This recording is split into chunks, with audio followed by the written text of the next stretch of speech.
ជំរាបសួរលោកគ្រូអ្នកគ្រូទាំងអស់គ្នាថ្ងៃនេះគឺខ្ញុំចង់មកប្រាប់អំពីរបៀបប្រើប្រាស់កម្មវិធីគ្រប់គ្រងពិន្ទុសាស្ត្រដែលខ្ញុំបានបង្កើតឡើងបាទហើយជាដំបូងគឺលោកគ្រូអ្នកគ្រូចូលមកក្នុងតារាងបំពេញព័ត៌មាននេះសិនតារាងបំពេញព័ត៌មាននេះសូមមើលតារាងបំពេញព័ត៌មានខាងលើហើយសូមអានសេចក្តីណែនាំខាងក្រោមនេះសិនមុននឹងប្រើប្រាស់កម្មវិធីនេះឧទាហរណ៍ដូចជាទី1នេះសូមលោកគ្រូធ្វើការ update Excel ទៅកាន់ចំនួនចុងក្រោយដើម្បីឲ្យ Excel នឹងទាញយករូបមន្តចំនួនចុងក្រោយក្រែងលោមានរូបមន្តខ្លះ Excel របស់លោកគ្រូនឹងអត់ស្គាល់បាទហើយបន្តមកទៀតនៅក្នុងtable ខាងក្រោមនេះតារាងខាងក្រោមនេះគឺជាការបំពេញនៅព័ត៌មានតខ្លួនឧទាហរណ៍ដូចជានៅក្នុងស្រុកនេះយើងបំពេញស្រុកកម្រងយើងបំពេញកម្រងឈ្មោះសាលាយើងបំពេញឈ្មោះយើងបំពេញតែឈ្មោះសាលាឈ្មោះគ្រូបន្ទប់ថ្នាក់ទីនេះយើងសូមមើលការណែនាំដែលជា comment របស់ខ្ញុំដែលបានinsert comment នៅលើនេះផ្ទាល់តែម្ដងនេះបាទជាការណែនាំហើយខាងក្រោមនេះក៏ដូចគ្នាដែរបាទជាការ insert comment ណែនាំអំពីការប្រើប្រាស់កម្មវិធីនេះហើយខាងក្រោមនេះគឺជាព័ត៌មានរបស់អ្នកបង្កើតកម្មវិធីបាទហើយចំពោះខាងនេះវិញវាគឺជាប៊ូតុង link ដើម្បីឲ្យលោកអ្នកគ្រូចូលទៅតាមខែនីមួយៗដើម្បីកុំឲ្យវាយូរពីព្រោះយើងប្រើស៊ីតច្រើនមែនតើប្រហែលជា10 20ស៊ីតទេយ៉ាង10 20សន្លឹកដែលយើងបានធ្វើកិច្ចការដើម្បី link រូបមន្តចូលគ្នាហើយបើសិនជាលោកអ្នកគ្រូនៅតែមិនយល់ច្បាស់អំពីការប្រើប្រាស់ទៅលើកម្មវិធីនេះលោកអ្នកគ្រូអាចធ្វើការចូលទៅក្នុង YouTube link ដែលខ្ញុំបានដាក់hyperlink ដាក់ link តំណភ្ជាប់នៅលើហ្នឹងចូលទៅនឹងទៅដើម្បីចូលទៅមើលនៅក្នុង YouTube ដែលខ្ញុំបានមករៀនពីរបៀបប្រើប្រាស់កម្មវិធីនេះផ្ទាល់តែម្ដងបាទជាដំបូងគឺលោកអ្នកគ្រូត្រូវចេះរៀនតាក់ទងទៅនឹងបញ្ជីពិន្ទុខែធ្នូយើងហ្នឹងណាមូលហេតុដែលខ្ញុំដាក់លេខមិនដាក់អក្សរគឺដើម្បីកាត់បន្ថយឈ្មោះឲ្យវាខ្លីកុំឲ្យឈ្មោះតាមខែនីមួយៗវែងពេកធ្វើឲ្យស៊ីតរបស់យើងវាបង្ហាញបានតិចនៅលើផ្ទាំងស្លឹកកិច្ចការរបស់យើងនឹងអញ្ចឹងលេខទៅវាងាយស្រួលខ្លីជាងបង្ហាញស្លឹកបានច្រើនបាទបន្ទុកនេះគឺយើងអាចធ្វើការដាក់បានប៉ុន្តែដែលឡែកចំពោះឈ្មោះបើសិនជាលោកអ្នកគ្រូចង់ធ្វើការបញ្ចូលបន្ថែមនៅពេលដែលយើងបង្រៀនបានពី3ខែមានសិស្សមួយចូលថ្មីរៀនថែមអញ្ចឹងសូមមកបំពេញនៅក្នុងវិជ្ជាឲ្យឈ្មោះសិស្សនេះហើយដែលឡែកត្រង់កន្លែងនេះខ្ញុំសូមបញ្ជាក់ថានៅពេលដែលលោកអ្នកគ្រូធ្វើការបញ្ចូលឈ្មោះសិស្សហើយបញ្ចូលអត្តលេខជីវប្រវត្តិសិស្សហើយសូមកុំតម្រៀបទៀតអីនៅពេលដែលតម្រៀបវានឹងធ្វើឲ្យឈ្មោះរបស់សិស្សតាមបន្ទុកខែមួយហ្នឹងរត់ខុសទៅនឹងបន្ទុករបស់ពួកគាត់បាទយើងចុចលើវាទៅដើម្បីលៀងទៅបានលឿនបាទក្នុងក្បាលខាងលើនេះខ្ញុំអត់ចង់ print ឲ្យជាប់ទៅនឹងនេះសូមបញ្ចូលចំនួនមុខវិជ្ជាដែលត្រូវចែកនៅកន្លែងនេះឧទាហរណ៍ថាលោកអ្នកគ្រូចែក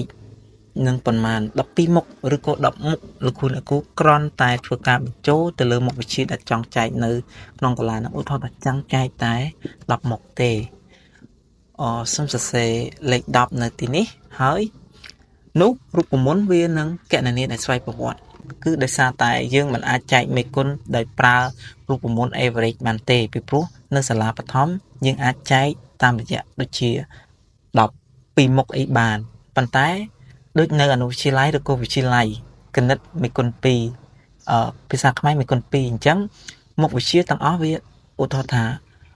យើងយក12មុខប៉ុន្តែយើងមិនមែនចែកនឹង12ទេបើសិនជាលោកគ្រូអ្នកគ្រូចង់ print មិនឲ្យជាប់អានឹងអីគឺវាអាចធ្វើបានលោកគ្រូអ្នកគ្រូគ្រាន់តែធ្វើការ select លើវាសិន select លើវាមកសូម select កុំឲ្យដោយកន្លាតារាងខាងលើមួយកន្លានេះដែលយើងដាក់ចំនួនមុខវិជ្ជាដែលត្រូវចែកនេះថាប៉ុណ្ណេះចុះបាទនឹងចង់ print តែប៉ុណ្្នឹងទេលោកគ្រូអ្នកគ្រូ select តែប៉ុណ្្នឹងបានហើយរួចហើយចុច Ctrl P មករួចលោកគ្រូអ្នកគ្រូឃើញនេះទៅលើ setting នេះprint active sheet នេះសកម្មភាពដែលយើងចង់ print ណាទៅលើស្លឹករបស់យើងហ្នឹងយើង print គេគឺយើងចង់ print ទៅលើ print selection មានន័យថាការ print ចេញនៅអ្វីដែលយើងបាន select តែប៉ុណ្ណោះអូខេឥឡូវយើងចុចទៅលើខាងក្រោមគេនេះ print selection នេះ ខេរួចហើយវានៅតែដាច់ចឹងវានៅតែដាច់ដោយសារតែសិលឹកយើងធំចឹងលោកគ្រូអ្នកគ្រូចូលទៅខាងក្រោមនេះកាន់ no scaling នេះការលៃតម្រូវហ្នឹងfit all column on one page នេះមានថាបញ្ចូលកលាឈរទាំងអស់តែមួយទំព័រទេចឹងនេះលោកគ្រូអ្នកគ្រូលោកគ្រូអ្នកគ្រូក្រាន់តែធ្វើការselect ហើយជ្រើសរើសពីចំណុចដែលខ្ញុំបានរៀបរាប់អំបញ្ញមិញនេះរួចហើយធ្វើការ print មកគឺយើងនឹងបានតែកន្លែងដែលយើង select តែប៉ុណ្ណោះទេបាទចូលទៅក្នុង select ទី1វិញហើយបើសិនជាលោកគ្រូអ្នកគ្រូចង់ print បានតែមួយ select អីសូមលោកគ្រូអ្នកគ្រូចុចទៅកន្លែង page នេះយើងកំណត់មកយើង print ទំព័រទី1យើងចុចលេខ1យើងដាក់ដូរ font ទៅជាលេខសកលបានស្គាល់យើងចុចលេខ1បន្តមកទៀតគឺយើង print ពីតាមមួយទំព័រអញ្ចឹងយើងត្រូវចុចលេខ1ដូចគ្នាមានន័យថា print ទំព័រទី1 to ទំព័រទី1 print ទំព័រទី1ដល់ទំព័រទី1ដដែលទេបាទតែមួយទំព័រទេកំណត់តែមួយទំព័របន្ទាប់ពីលោកគ្រូអ្នកគ្រូធ្វើការ print វារួចហើយយើងត្រូវដោះ select វាចេញវិញព្រោះបើសិនជាយើងមិនដោះ select ទេឧទាហរណ៍ថាខ្ញុំ select លើនេះនៅពេលដែលលោកគ្រូអ្នកគ្រូ print លើក្រោយទៀតវាចេញតែកាឡាហ្នឹងទេអញ្ចឹងយើងត្រូវទៅដោះវាវិញយើង control P មក shortcut ដែលលោកគ្រូតែងតែចំណាំប្រើហ្នឹងនេះ print selection ហ្នឹងយើងធ្វើការដោះវាចេញវិញយើងចុចទៅលើពាក្យថា print active set នៅខាងលើគេនេះចុចលើហ្នឹងមក print ទៅលើសកម្មភាព select របស់យើងជាក់ស្ដែងនេះបាទហើយបន្ទាប់មកទៀតគ្រាន់តែនៅពេលដែលលោកគ្រូអ្នកគ្រូមិន select ទេវាគឺវាដោយទៅនឹងដូចជាប៊ូតុងតារាងព័ត៌មានដែលយើងបានធ្វើហ្នឹងហើយប៊ូតុងបញ្ជាឲ្យឈ្មោះសិស្សហ្នឹងដែលយើងបានធ្វើដើម្បីចុចចូលតាមតារាងវាលឿនហ្នឹងហើយនឹងតារាងបញ្ចូលចំនួនមុខវិជ្ជាដែលត្រូវចែកហ្នឹងគឺវាចេញមកដែរបើសិនជាមិនតខុសទេលោកគ្រូអ្នកគ្រូកាន់តែចូលទៅក្រោមនេះយើងដាក់គេថា fit all column on one page ហ្នឹងមកវានឹងលៃ column ហ្នឹងជួយឈរវានឹងលៃជួយឈរឲ្យចូលតែមួយកដាស់ទេកដាស់របស់យើងគឺ landscape គឺដេកបាទនៅក្នុងការ print កដាស់ឲ្យបានងាយស្រួលនឹងត្រឹមត្រូវនេះគឺមានតែប៉ុណ្ណឹងយើងចូលដល់ចំណុចថ្មីមួយទៀតបាទពូអ្នកគ្រូត្រូវចូលទៅក្នុងបញ្ជីឲ្យឈ្មោះសិស្សនេះបញ្ជីឲ្យឈ្មោះសិស្សហ្នឹងលោកគ្រូអ្នកគ្រូត្រូវតែសូមធ្វើការបំពេញនៅឈ្មោះសិស្សឈ្មោះឪពុកម្ដាយសិស្សឈ្មោះសិស្សនៅក្នុងនេះខ្ញុំបាន insert comment នៅលើនឹងដើម្បីជាការណែនាំហើយភេទសូមលោកគ្រូអ្នកគ្រូបញ្ចូលនេះសូមបញ្ចូលភេទជាអក្សរកាត់សរបទៅវាត្រូវតាមរូបមន្តដែលប្រើទៅអាចចេញសិស្សស្រីសរុបឬក៏ប្រុសសរុបបានពីព្រោះដោយសារតែនៅក្នុងរូបមន្តដែលខ្ញុំបានកំណត់ហ្នឹងគឺខ្ញុំសរសេរជានៅក្នុងរូបមន្ត count if s ហ្នឹងគឺខ្ញុំបានប្រើជានេះអក្សរសអញ្ចឹងខ្ញុំមិនបានសរសេរពេញថាស្រីទេអញ្ចឹងសូមលោកគ្រូអ្នកគ្រូបញ្ចូលភេទអក្សរបឬក៏សត្រូវតាមរូបមន្តទៅវាចេញតម្លៃឲ្យបាទហើយមួយទៀតនៅរូបមន្តទាំងអស់គឺខ្ញុំមិនបានហាយលាក់រូបមន្តទេបាទគឺខ្ញុំបានសូរូបមន្តឲ្យឃើញទាំងអស់ដើម្បីជាការចែកម្លែកនៅចំណេះដឹងតិចតួចដែលយើងបានចេះទាំងអស់គ្នានឹងបាទដើម្បីឲ្យជាចំណេះដឹងទាំងអស់គ្នានៅចំណេះដឹងបន្តិចតួចដែលខ្ញុំបានចេះនឹងបាទហើយខ្ញុំសង្ឃឹមថាលោកគ្រូអ្នកគ្រូនឹងជួយចុច subscribe និង like នៅ channel របស់ខ្ញុំម្នាក់មួយដើម្បីជាកម្លាំងចិត្តនិងជួយឧបត្ថម្ភគាំទ្រដល់រូបខ្ញុំបាទតាមទឹកចិត្តរបស់លោកគ្រូអ្នកគ្រូទាំងអស់គ្នាបាទបញ្ចូលឈ្មោះសិននៅក្នុងបញ្ជីឲ្យឈ្មោះសិននឹងសិនបញ្ចូលថ្ងៃខែឆ្នាំកំណើតហើយអាយុនេះសូមលោកគ្រូអ្នកគ្រូកុំបញ្ចូលអីពីព្រោះនៅពេលដែលលោកគ្រូអ្នកគ្រូបញ្ចូលវានឹងធ្វើឲ្យដាច់ទៅលើរូបមន្តដែលយើងបានចងដើម្បីឲ្យវារាប់ឈ្មោះដោយស្វ័យប្រវត្តិហើយសូមបញ្ចូលតែថ្ងៃខែឆ្នាំកំណើតរបស់សិស្សមកថ្ងៃខែឆ្នាំកំណើតរបស់សិស្សហ្នឹងវានឹងលោតអាយុដោយស្វ័យប្រវត្តិប៉ុន្តែសូមបញ្ជាក់ថាថ្ងៃខែឆ្នាំកំណើតរបស់សិស្សសូមលោកគ្រូអ្នកគ្រូបញ្ចូលខែមុនតាមរូបមន្តនៅក្នុង Excel កុំឲ្យរញ៉េរញ៉ៃយើងអាចកំណត់ទីមុនក៏បានដែរប៉ុន្តែវារៀងរញ៉េរញ៉ៃពីព្រោះនៅពេលដែលយើងកំណត់នៅក្នុងកុំព្យូទ័ររបស់យើងប៉ុន្តែ file របស់យើងដែលយើងផ្ញើទៅកាន់កុំព្យូទ័រផ្សេងវាមិនទាន់កំណត់ទៅលើទីមុនទេ ឧទាហរណ៍ថាដូចជានេះគឺខែ12slash ទី25ឆ្នាំយើងក្រានលេខបញ្ចូលកតុយមកឧទាហរណ៍ថា2018អញ្ចឹងលោកគ្រូអ្នកគ្រូចុចតែលេខ18ទៅគឺវារឿងរត់ដែលស្វ័យប្រវត្តិហើយបាទឆ្នាំ2018ហើយចំពោះបន្ទុកនៅពេលដែលលោកគ្រូអ្នកគ្រូបញ្ចូលឈ្មោះរបស់កូនសិស្សឲ្យអស់ហើយឈ្មោះហ្នឹងវានឹងលីងទៅចូលគ្រប់ខែទាំងអស់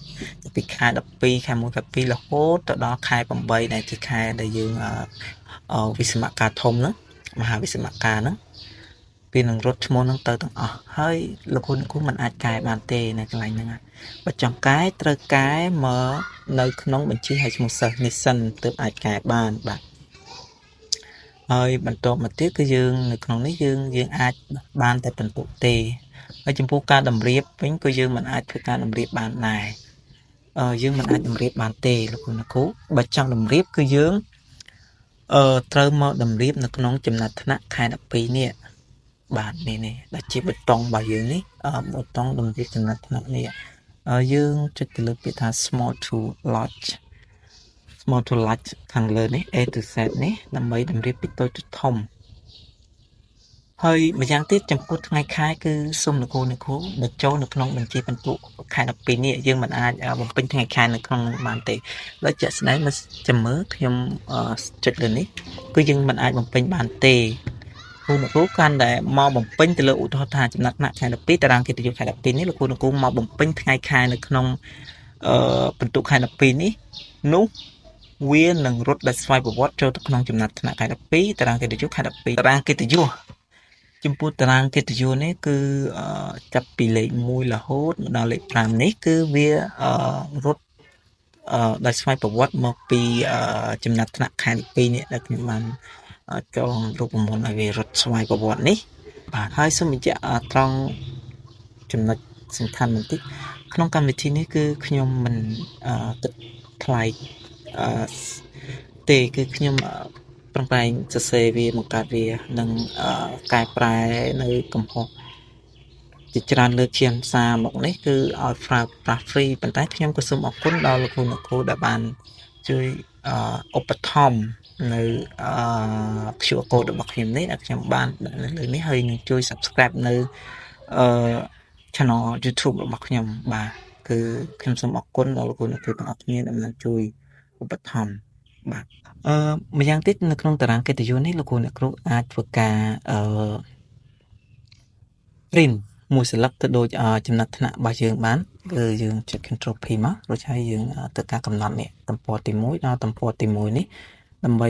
កំណត់ឲ្យ print ចេញតែមួយស្លឹកទេបាទដូច្នេះគឺនឹង print ចេញពីរស្លឹកដែរហើយបាទនេះគឺជាស្លឹកទី2ដែលជាបតុងរបស់យើងនេះបាទហើយទៀតគឺចំពោះនៅក្នុងនោះគឺមានទាំងជំនួយទី1ជំនួយទី2ដំណាច់ឆ្នាំនិងបញ្ជីឈ្មោះសិស្សដែលត្រូវឡើងថ្នាក់បាទខ្ញុំសូមបើកជំនួយទី1នេះបាទប្រចាំឆ្នាំនេះលោកគ្រូអ្នកគ្រូឃើញប្រចាំឆ្នាំតែបើសិនជាវានៅតែមានបញ្ហាត្រង់កន្លែងណាមួយខ្ញុំនឹងព្យាយាមកែតម្រូវវានៅពេលក្រោយទៀតបាទសូមលោកគ្រូអ្នកគ្រូទាំងអស់គ្នាជួយ comment ខាងក្រោមដើម្បីឲ្យខ្ញុំបានដឹង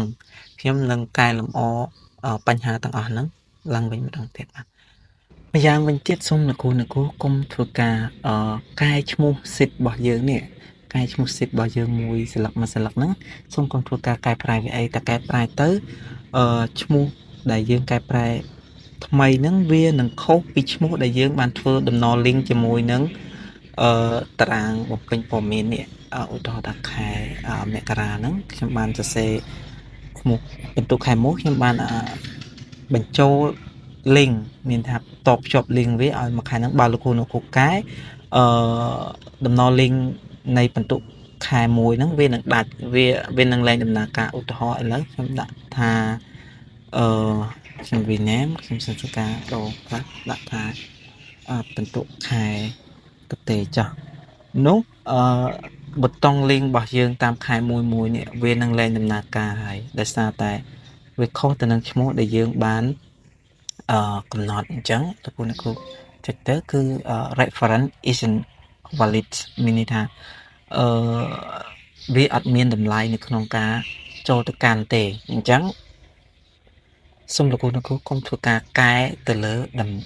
ឈ្មោះតាមសិទ្ធិមួយៗខ្ញុំសង្ឃឹមថាកម្មវិធីមួយនេះនឹងបានជាប្រយោជន៍សម្រាប់លោកគ្រូអ្នកគ្រូទាំងអស់គ្នាយកទៅប្រើប្រាស់ជាចុងបញ្ចប់នៃ